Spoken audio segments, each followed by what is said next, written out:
I was also That's then just class. going to come back to focus on you about your photography. So it was mainly weddings that you So I had, do. when I started, I was just shooting weddings on their own and then get them processed.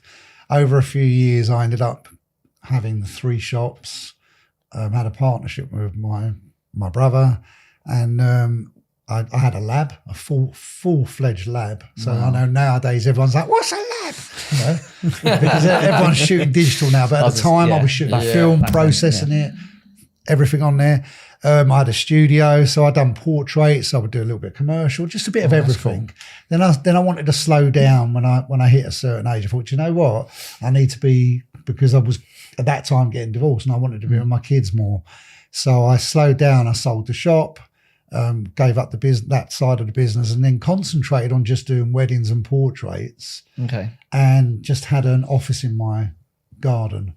Then I met my new wife and eventually we moved to where I am now. My new ex-wife. My new ex-wife. And I built a studio in there and I sometimes use that studio again for portraits, commercial stuff. I shoot jewellery, whatever I can do. But I've cut down the weddings. I've pulled them back a bit because I again wanted to spend even more time with my family.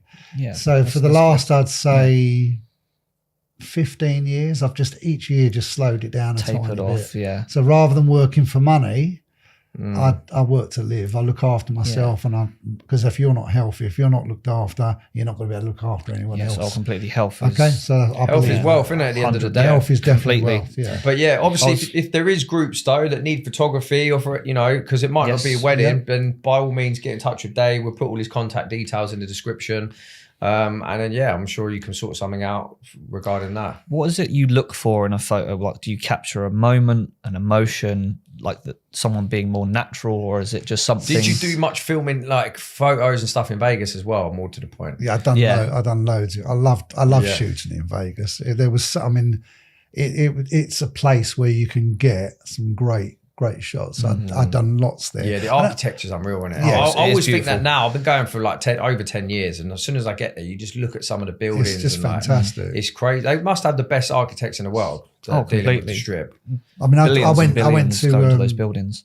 I went to the Grand Canyon and Hoover's Dam. Yeah, Hoover's Dam. We walked in through. I don't know if you've been through the tunnel where you come out at the end. I've been on like the sort of bridge. Like, no, there's another bit that you can walk. You go down the lift and walk, and you end up and there's a window at the end. It's where the water used to come out, right? And you can stand there and you're looking down the dam. Cool. Yeah, so I took pictures there and everything. It was beautiful. Didn't have a drone at the time, so I would have loved to have had a drone there. I don't know if they'd ever let me fly. I'm sure you would have found a way though, because all the Virgin Voyages, you see a drone go up and lo and behold, it's Disco Dave's. But no, that's class. So from your question, when you're a passionate photographer, it's everything. Okay. So I look at things in so many different ways: lighting, the quality of the image, trying to capture someone's emotions. It's a whole array of things. It's not just one thing. Like I don't know. If you look on my feed, I shoot pictures of the moon. Yes, I do that handheld with one of my cameras, and people are like, "No, you don't. You've got a telescope." And I'm like, "Okay, I've got a telescope, but I haven't got a telescope." Okay, you know, it's one of the things I think that is really important in any job. If you're going to do a job, learn to do it to the best of your ability.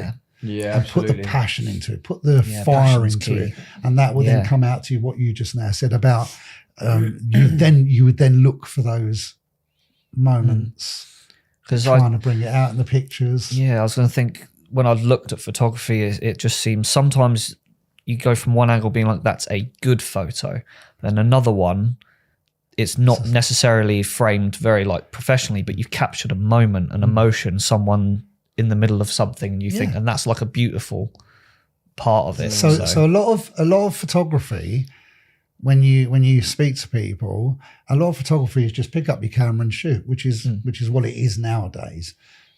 But there's a lot more to it. You don't have to just pick up your camera and shoot. You can, like when we were on the cruise last time, we were doing some videos and shots by the Virgin sign, and they were all just banging away and banging. I'm like, show me. And I looked down and went, yeah, they're all right. No, not too bad. And then I brought out a massive light that I carry with me. And I went, yeah, watch this. And I went, bang, portrait, bang. And then they're like, what the? Yeah. That's, you know? So there are a little... The lighting's the most important thing. There's little tweaks. It doesn't necessarily matter about the camera. Like, you get the lighting right. The lighting's 100% one part of it. The other part of it is getting the right angles as well. So if you... So here's it's probably not such a big deal breaker now.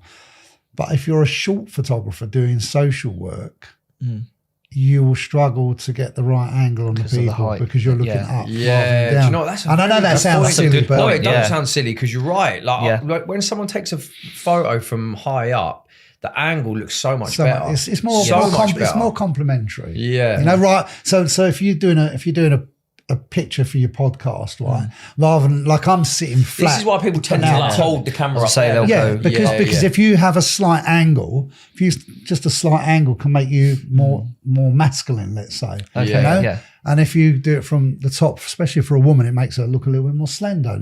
She probably looks slender anyway, but you know, one of the things I hate is filters. Filters. I'm a filter hater. Yeah, I've always found that. Yeah, sometimes when I see the hundreds of filters on an Instagram, and I'm thinking, I don't really need any of this. No.